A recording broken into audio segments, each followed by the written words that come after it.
नमस्कार दोस्तों। एक मैंने जो वीडियो बनाई थी उसमें 10 सवाल मैंने पीछे दे चुका हूँ। उसमें मैंने 20 तक सवाल करा दिए हैं औसत वाले। अब ये 21 से फिर स्टार्ट करूँगा और 21 से 25 तक आज पूरे करूँगा। इसके बाद में कल 9 बजे से फिर जुड़ जाना हमारे चैनल से। और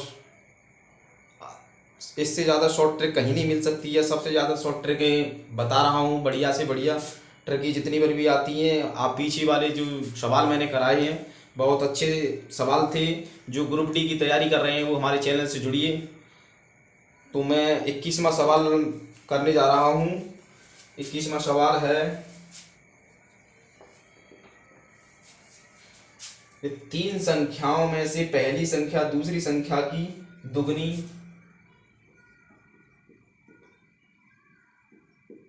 देख देखिए दोस्तों, इसमें गाइस तीन संख्याओं में से पहली संख्या दूसरी संख्या की दुगनी है।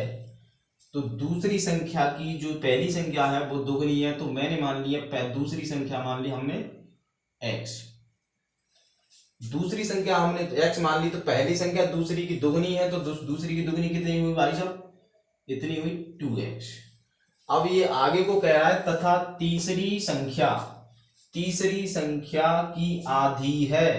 तीसरी संख्या की आधी है, तो तीसरी संख्या हुई 4x।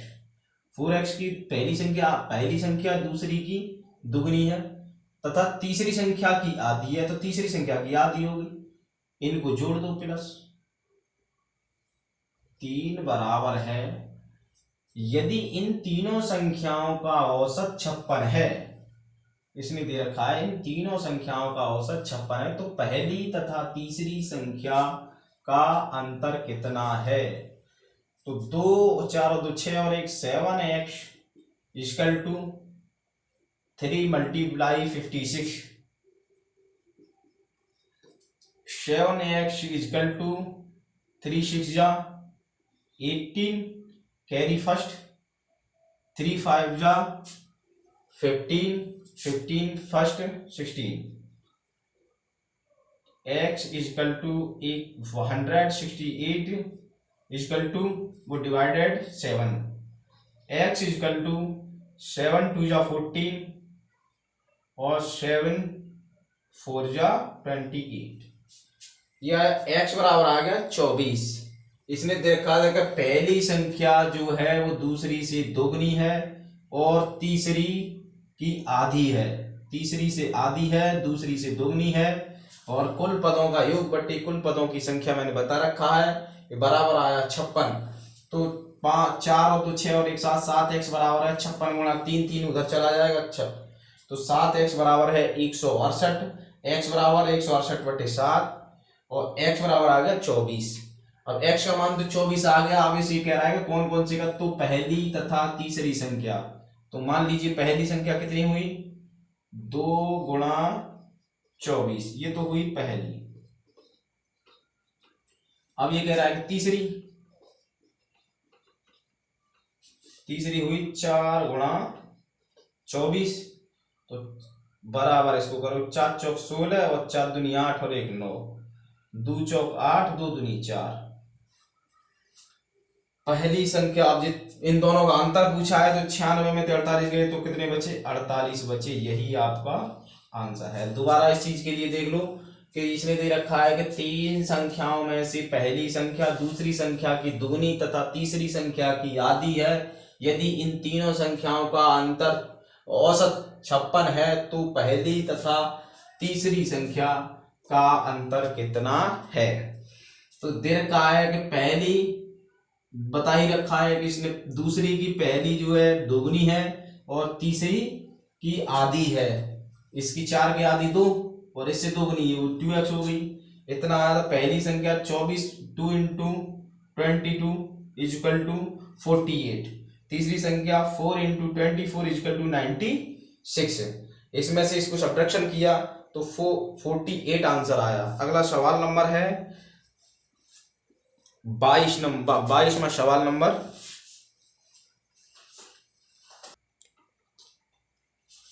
सवाल नंबर 22, 6 प्रेक्षणों का औसत 12 है।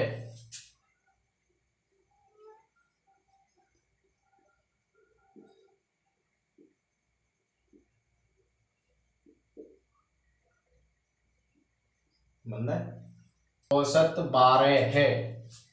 6 प्रेक्षणों का औसत 12 है। एक नए प्रेक्षण को सम्मिलित किए जाने से यह औसत 1 कम हो जाता है।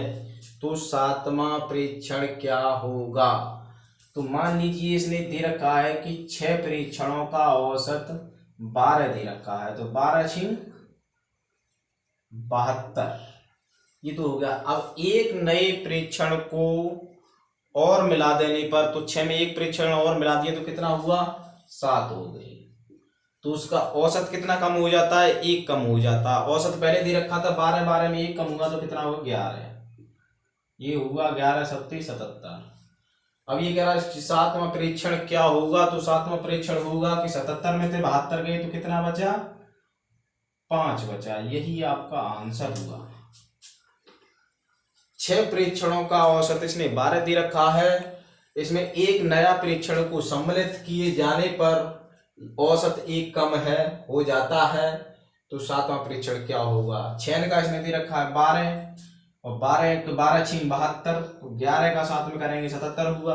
7वें की बात करिए तो 7वें में 6 घटाएंगे तो कितना बचा? 1 बचा, 5 आया आंसर। सवाल नंबर है 23।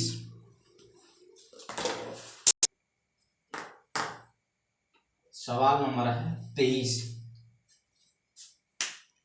कि 6 परीक्षणों का औसत 45 पॉइंट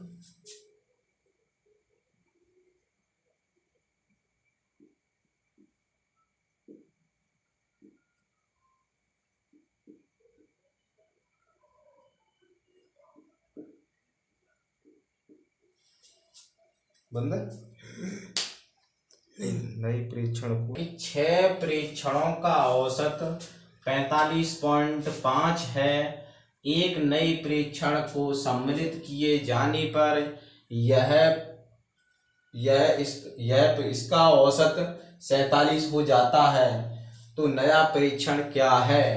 तो पहले इसने दे रखा है कि 6 परीक्षणों 6 × 45 × 5 इजकल टू 6 को भाग इसमें 6 पंजे 30, दशमलव की जगह दशमलव, 6 पंजे 30 और 3 33, 6 चौक 24, 24 और 3 27। 6 का तो आया औसत बार कितना आया? 273। अब इसने कहा कि एक नए परीक्षण को सम्मिलित किए जाने पर, तो 6 में 1 और जोड़ दिया तो कितने हुए? 7 हो गए। तो यह औसत 47 हो जाता है। 7 7 49, 7 चौक 28, 28 और 4 32 हो जाता है। तो नया परीक्षण क्या होगा? नया परीक्षण इसमें से घटा दो। नया परीक्षण बराबर 329 में से 273 घटा दो। 9 में 3 गए 6, 12 में 7 गए 5। नया परीक्षण आया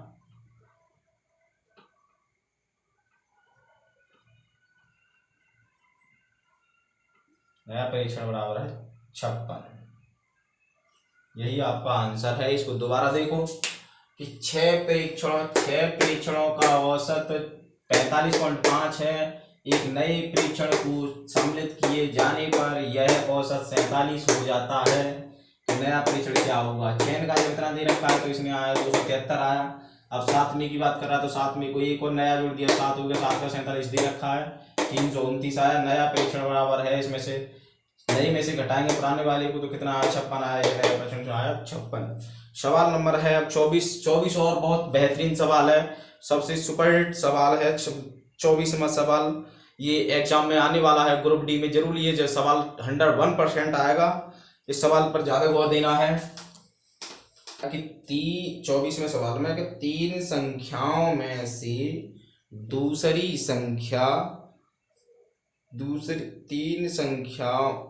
संख्या पहली संख्या की दुगुनी तथा तीसरी की तिगुनी है। यदि इन 3 संख्याओं का औसत 44 हो तो सबसे बड़ी संख्या कितनी है? ये क्या? 3 संख्याओं में से दूसरी संख्या पहली संख्या की दोगुनी है। तो पहली संख्या की दूसरी संख्या दोगुनी है। x प्लस 2x प्लस इसकी तिगुनी है तो 2x/3, इधर कर दो 3x plus 6x plus 2x। अब इसमें दूसरी संख्या पहली संख्या की दोगुनी है, इसकी पहली संख्या की जो है दुगनी है और तीसरी की तिगुनी है, तीसरी से तिगुनी है, 2 × 6 इसकी तिगुनी हो गई। अब ये कहता है कि 3x plus 6x plus 2x बराबर इन 7 का दे रखा है इसने 44 × 3, तीनों का मल्टीप्लाई होगा तो 6 और 3 9 2 11, x बराबर है 11x बराबर है मल्टीप्लाई 3, 11x बराबर आ गया 44 मल्टीप्लाई 3/11, 11 चौक 44, तो x बराबर आ गया 12, x बराबर आया 12। तो अब ये क्या पूछ रहा है, तो सबसे बड़ी संख्या कौन सी होगी? सबसे बड़ी संख्या तो भाई यही होगी, दूसरी 12 में रख दो, 6 × 12 बराबर है 12×6 = 72, यही आपका आंसर आ गया। दोबारा इस सवाल के लिए देखो कि इसने दे रखा है 3 संख्याओं में से दूसरी संख्या पहली संख्या की दोगुनी तथा तीसरी संख्या की तिगुनी है, यदि 3 संख्याओं का औसत 44 हो तो सबसे बड़ी संख्या कौन सी होगी? तो मान लिया हमने पहली संख्या मान लिया हमने x, तो x की जब तो दूसरी संख्या दोगुनी होगी, और ये कह रहा है कि तीसरी की तिगुनी है, तो तीसरी तिगुनी है, तीसरी से तो तिगुनी हो गई, तो यहाँ आ गया 3x, इसकी दोगुनी ये उसकी होगी, और इसकी 2 3 दूनी 6, तो 2 × 6 इसकी तिगुनी ये हुई और इससे दुगुनी ये हुई, इसमें 3 का मल्टीप्लाई कर दिया तो 11x बराबर 44 × 43, तो x बराबर आया 44 × 3/11 का डिवाइड कर दिया तो x बराबर आया 12, और 12 जब ये सबसे बड़ी संख्या है तो वो आई 72। अगला सवाल नंबर है 25, सवाल नंबर 25 भी बहुत इंपॉर्टेंट सवाल है, ये एग्जाम में आया हुआ है, रेलवे के एग्जाम में सन 2006 में आया हुआ सवाल है। 25वां सवाल बहुत इंपॉर्टेंट सवाल है 25वें सवाल में इसने दे रखा है कि x1 x2 x3 x4 का औसत 16 है।